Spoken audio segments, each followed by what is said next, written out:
क्या राहुल गांधी अमेठी से और प्रियंका रायबरेली से चुनाव लड़ेंगे? ऐसे ही कुछ सुलगते मुद्दों पर टीवी9 संवाददाता कुमार विक्रांत सिंह ने राहुल गांधी के रणनीतिकार और मीडिया इंचार्ज जयराम रमेश से बातचीत की है।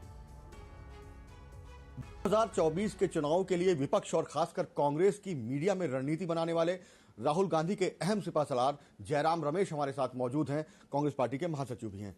जयराम साहब, चुनाव अब बीच में है, 2 चरण हो चुके हैं और इस बीच में नारा जो दिया जा रहा है बीजेपी की तरफ से, प्रधानमंत्री की तरफ से कि 400 पार, अब की बार 400 पार एनडीए गठबंधन और 370 से ज्यादा बीजेपी, तो आप लोग तो कहीं है ही नहीं। कुछ दिन से वो 400 पार की बात नहीं कर रहे हैं, क्योंकि 400 पार के पीछे क्या राज है। जब से हमने ये कहा है, कांग्रेस पार्टी के नेता और अलग अलग हमारे कार्यकर्ताओं ने ये प्रचार किया है कि 400 पार का माने ये है कि हमें संविधान बदलने का हक दो, बाबा साहब अम्बेडकर के संविधान को बदलने का हक दो, और उस संविधान का जो सिद्धांत है सामाजिक न्याय, और सामाजिक न्याय का रास्ता आरक्षण है, उसको समाप्त करने के लिए हमें 400 पार दो। कुछ 3-4 दिनों से वो उसका जिक्र उन्होंने नहीं किया है 400 पार, पर ये बात सही है, 400 पार का नारा लगाया था। पर ये 19 तारीख के चुनाव के बाद, जहां 102 सीटों पर चुनाव हुई थी, और अभी 26 तारीख को हुआ 89 सीटों में, तो पहले चरण के बाद ही मैंने कहा था दक्षिण भारत में बीजेपी साफ, उत्तर और मध्य भारत में बीजेपी हाफ, और दूसरे चरण में भी यही हमें देखने को मिल रहा है। 2004 में जो हुआ था, कांग्रेस पार्टी और कांग्रेस पार्टी के घटक दल जो इंडिया जनबंधन के हिस्से हैं, उनको स्पष्ट और निर्णायक जनादेश मिलेगा। सर, आप कह रहे हैं 2004 यानी 20 साल बाद आप 2004 की तुलना 2024 से। हाँ बिल्कुल, क्योंकि स्थिति एक ही है, एक ही समान है। दिसंबर 2003 में छत्तीसगढ़ हम बुरी तरीके से हारे, राजस्थान बुरी तरीके से हारे, मध्य प्रदेश बुरी तरीके से हारे। इंडिया शाइनिंग था, हमारे देश के जो भीष्म पितामह कहलाया जाते थे, अटल बिहारी वाजपेयी जी प्रधानमंत्री थे। बीजेपी की ओर से एक आक्रामक रणनीतिकार प्रमोद महाजन कर रहे थे, जिम्मेदारी दी गई थी उनको, पर उसके बावजूद आम आदमी को क्या मिला? वो कैंपेन चला। अभी 20 साल बाद मेरे विकास का दो हिसाब और हाथ बदलेगा हालात, इसका असर सभी राज्यों में देखने को मिला है। अब उन्होंने फिर एक बार कहा है कि जो कांग्रेस का घोषणा पत्र है, बिल्कुल उसमें मुस्लिम लीग की छाप है, ध्रुवीकरण की भाषा बोल रहे हैं। हमने इसका खंडन पहले ही किया, पहले दिन से मैं करते आ रहा हूं कि ये बिल्कुल ध्रुवीकरण की भाषा है। ये प्रधानमंत्री गलती से भी सच नहीं बोलते, और जो बार बार कह रहे विरासत कर की वास्तविकता क्या है? विरासत कर की वकालत किसने की? जयंत सिन्हा, अरुण जेटली, बीजेपी के कार्यकर्ता, बीजेपी के बुद्धिजीवी। और 2017 और 2019 के बीच में मोदी सरकार के सामने एक प्रस्ताव भी था विरासत कर को लेकर। सैम पिट्रोडा जी ने जो कहा है, वो किस संदर्भ में कहा है? वो अमेरिका के संदर्भ में कहा था। पर ठीक है, मान लीजिएगा उन्होंने कहा है, वो कांग्रेस पार्टी का विचार नहीं है, कांग्रेस पार्टी की सोच नहीं है, वो कांग्रेस पार्टी के प्रवक्ता नहीं है। प्रधानमंत्री लगातार कह रहे हैं कि आप लोग महिलाओं का मंगलसूत्र तक ले लेंगे, देखिए, मंगलसूत्र घर ले लेंगे और सब मुसलमानों को दे देंगे। यही तो बन गई है ना हिंदू मुसलमान। इसके अलावा और कोई मुद्दा नहीं जानते, क्योंकि वो जानते हैं बेरोजगारी पर वो नहीं लड़ सकते, महंगाई पर नहीं लड़ सकते, आर्थिक विषमताओं की बात जब हमने उठाई है उसके बारे में नहीं लड़ सकते, चीन के बारे में वो नहीं लड़ सकते, जो मुद्दे हमने उठाए हैं सारे मुद्दों पर वो चुप है। सिर्फ मंगलसूत्र और मुसलमान को लेकर एक भय का वातावरण, एक सांप्रदायिक रंग देने का खूब प्रयास हमारे न्याय पत्र को, और राहुल जी के हरेक वक्तव्य, हरेक भाषण में 1-2 जो वक्तव्य होते हैं उसको घुमा फिरा कर, तोड़ मरोड़ कर एक सांप्रदायिक रंग देने की कोशिश कर रहे हैं प्रधानमंत्री। लेकिन वो कहते हैं कि कांग्रेस तो हिंदू विरोधी पार्टी है, सनातन विरोधी पार्टी है, क्योंकि राम मंदिर के प्राण प्रतिष्ठा कार्यक्रम में बुलावे के बावजूद नहीं। 22 जनवरी का कार्यक्रम धार्मिक कार्यक्रम नहीं था। उस कार्यक्रम का विरोध हमारे धार्मिक नेताओं ने भी किया था, आपको याद है? अलग अलग शंकराचार्यों ने उनका अपना विरोध प्रकट किया।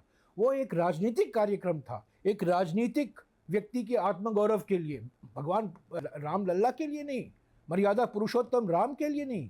हम सब लोग राम के पुजारी हैं। ये देखिए मेरे पीछे क्या है, आप देख सकते हैं, रामचरितमानस। हम लोग सब राम पुजारी हैं। राम व्यापारी नहीं है, धर्म का राजनीतिकरण नहीं करते हैं। जयराम आपके और नाम मेरे में पहले नाम में राम, दूसरे नाम में भी राम। और हमने अपना न्याय पत्र में कहा है, क्या ये मुस्लिम लीग का एजेंडा है? ये क्या मुसलमानों के लिए फायदा होगा? जब हम कह रहे हैं कि एमएसपी को लीगल दर्जा दीजिए, हम देंगे और हम कर्जा माफी करेंगे किसानों का। 16 लाख करोड़ रुपया कर्जा माफ किया गया है पूंजीपतियों का, और 1 रुपया किसानों का कर्जा आपने माफ नहीं किया है। हमने न्याय पत्र में लिखा है। हमने रोजगार के बारे में कहा है, पहली नक्की पक्की, भर्ती भरोसा, नारी सम्मान, हर एक गरीब परिवार के महिला को 1 लाख रुपया हर साल। क्या वो मुसलमान का एजेंडा है? ये गरीबों का एजेंडा है, ये वंचितों का एजेंडा है। नया मुद्दा लेकर के आए हैं। उनका कहना है कि चाहे आंध्र प्रदेश हो तब का या अभी कर्नाटक हो, कांग्रेस पार्टी इन्होंने आरक्षण जो है, आरक्षण धर्म के आधार पर नहीं दिया गया है। कर्नाटक में जान लीजिएगा वास्तविकता क्या है, हकीकत क्या है। प्रधानमंत्री अमित शाह कह रहे हैं कि प्रधानमंत्री झूठ बोल रहे हैं। SC ST OBC को दे देंगे आपको मुसलमानों बोल का रहा हूं, आरक्षण। ये प्रधानमंत्री झूठे हैं। असत्यमेव जयते, रोज सुबह उठते हैं और कहते हैं असत्यमेव जयते, उनका रोज का प्रार्थना। कर्नाटक का आपने बात की, कर्नाटक की हकीकत क्या है? 1994 में आर्थिक और सामाजिक बैकवर्डनेस, पिछड़ेपन के कारण जो आंकड़े निकाले गए थे, सर्वेक्षण किया गया था 1.5 साल के लिए, और उसके आधार पर मुस्लिम कम्युनिटी को 4% आरक्षण दिया गया था कर्नाटक में। 1994 के बाद 4 मुख्यमंत्री रहे हैं बीजेपी के कर्नाटक में। देवेगौड़ा जो आज एनडीए में शामिल हुए हैं, वो भी प्रधानमंत्री रह चुके हैं। दिल्ली में 16 साल के लिए बीजेपी के प्रधानमंत्री रह चुके हैं। 2 प्रधानमंत्री, 4 मुख्यमंत्री, 1 सहयोगी दल के मुख्यमंत्री। 30 साल से ये आरक्षण रहा। आज ये बात कर रहे हैं, ये बात समझ लीजिएगा। धर्म के आधार पर आरक्षण देना असंभव है, क्योंकि वो हमारे संविधान के मूल ढांचे के खिलाफ जाता है, बेसिक स्ट्रक्चर के खिलाफ जाता है। हमने अनुच्छेद 340 यानी कि सामाजिक और आर्थिक पिछड़ेपन के आधार पर ही आरक्षण दिया है। तो ये सब पिछले 10 साल लोग समझ गए हैं, जुमला काल है, अन्याय काल है। और इसीलिए तो भारत जोड़ो यात्रा, भारत जोड़ो न्याय यात्रा निकाला गया था। 5 न्याय 25 गारंटी हमने दी। इसमें क्या मुस्लिम लीग की एजेंडा है? अच्छा, मुस्लिम लीग के साथ किसने सरकार बनाई 1940 में? प्रधानमंत्री जानते हैं, उनके गुरु श्यामा प्रसाद मुखर्जी, जिन्होंने जनसंघ को स्थापित किया था। 1940 में मुस्लिम लीग के साथ सरकार में मंत्री थे बंगाल प्रोविंस में, 40, 41, 42 में। और सिंध और नॉर्थ वेस्ट फ्रंटियर प्रोविंस में भी मुस्लिम लीग और हिंदू महासभा के बीच में गठबंधन की सरकार बनी थी। अडवाणी जी गए पाकिस्तान, जसवंत सिंह जी गए पाकिस्तान। किसकी प्रशंसा की उन्होंने? भारत की प्रशंसा नहीं की, मोहम्मद अली जिन्ना की प्रशंसा की। जयराम जी, आप कह रहे हैं कि माहौल बीजेपी के खिलाफ है, जनता नाराज है, तो इसके बावजूद राहुल गांधी अपनी परंपरागत सीट अमेठी से लड़ने से कतरा क्यों रहे हैं? बीजेपी कह रही है भाग रहे हैं हारने के डर। भाग नहीं रहे हैं। उन्होंने कहा है, उनको पहली बार भारत जोड़ो न्याय यात्रा के समय 15 मार्च को ये सवाल पूछा गया था। मैं वही उनका जवाब दोहराऊंगा कि मैं कांग्रेस का वफादार सिपाही हूँ, जो CEC तय करेगा मैं उसका पालन करूँगा। CEC ने परसों PCEC की बैठक हुई, सारे सदस्य ने कहा राहुल जी को अमेठी से लड़ना है और प्रियंका जी को रायबरेली से लड़ना है। वो उनकी CEC की भावना उन्होंने प्रकट की, सदस्यों ने अपनी भावना प्रकट की, अपना विचार सामने रखा, और मैं समझता हूँ 1-2 दिन में निर्णय सुनाया जाए, दे देंगे। और अगर आप मुझे पूछ रहे हैं कि संगठन चाहता है कि राहुल जी वहाँ से लड़े, प्रियंका जी रायबरेली से लड़े, और जवाब है हाँ, हम लोग सब चाहते हैं। संगठन में नई ऊर्जा आएगी, नई उत्साह होगी, और न केवल यूपी के कांग्रेस पर सारे देश भर में जो कांग्रेस पार्टी है, कांग्रेस संगठन है, समाजवादी पार्टी भी चाहती है कि दोनों लड़ें। अरे वहां की जनता चाहती है। जब मैं अमेठी में था भारत जोड़ो न्याय यात्रा के समय, लोग मुझे कह रहे थे 2019 में हमसे गलती हो गई, अभी इस बार राहुल भैया को यहीं से लड़ाइए। इतनी देरी क्यों? कोई घबराहट? कोई घबराहट नहीं, सही वक्त पर निर्णय लिया जाएगा। कोई घबराहट नहीं है, कोई भोखलापन नहीं है, कोई परेशानी नहीं है, कोई डर नहीं है। लेकिन वो कहते हैं भ्रष्टाचार के आरोप में ही जमानत पर बाहर है गांधी परिवार। कहाँ? अरे आपके पास सबूत है तो कार्रवाई कीजिए ना।